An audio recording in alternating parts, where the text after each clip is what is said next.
So, ayan nga guys. Ayan guys, ito na ang ating binalatan na kamoteng kahoy. This is our cassava now. In Filipino, we call this one kamoteng kahoy. And guys, ang gagawin natin is gagadgarin natin siya.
Moments later. So, ayan nga guys. Okay na yung ating steamer.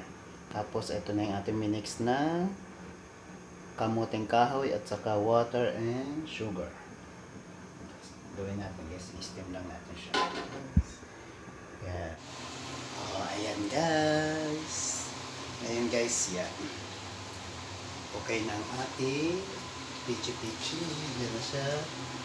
Tapos na ang ating pag-steam guys. Ngayon, ang gagawin naman natin guys, didip natin siya sa coconut.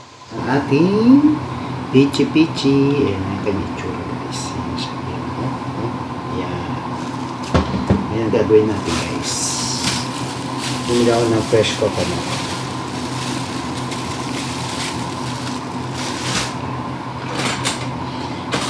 Ito ang gagawin natin guys. Napakasimple lang.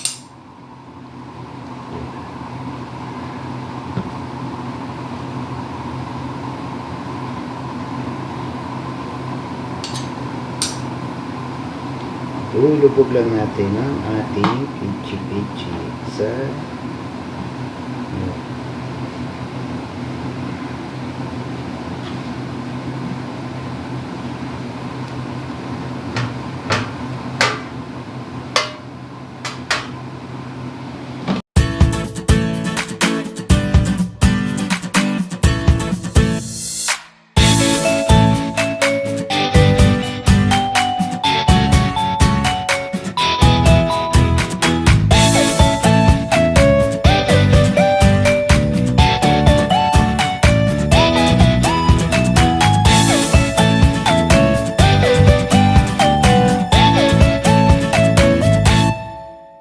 Minutes later.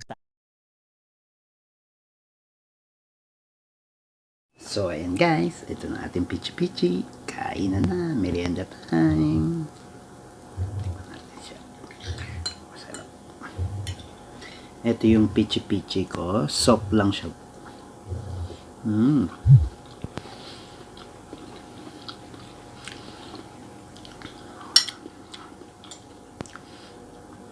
Sarap merienda siya guys. Kainan na.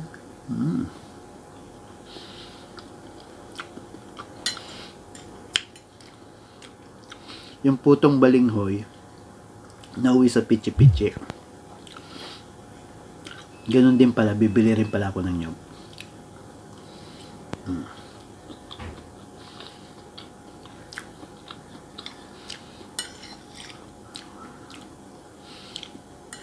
Masarap siya guys kasi hindi siya masyado matamis. Kumbaga, nagaan yung coconut sa kasaba, sa kamote. Diba? Complement yung ano nila. Yung taste nila pareho. Kaya, sarap. Kain tayo.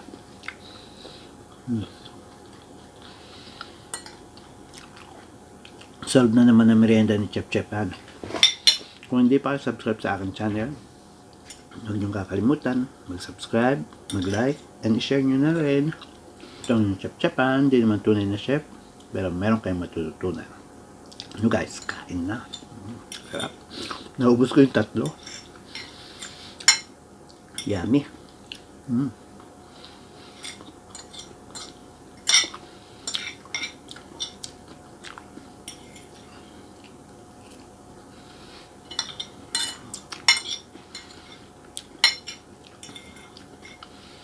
Masarap na merienda siya. Mainit-init pa.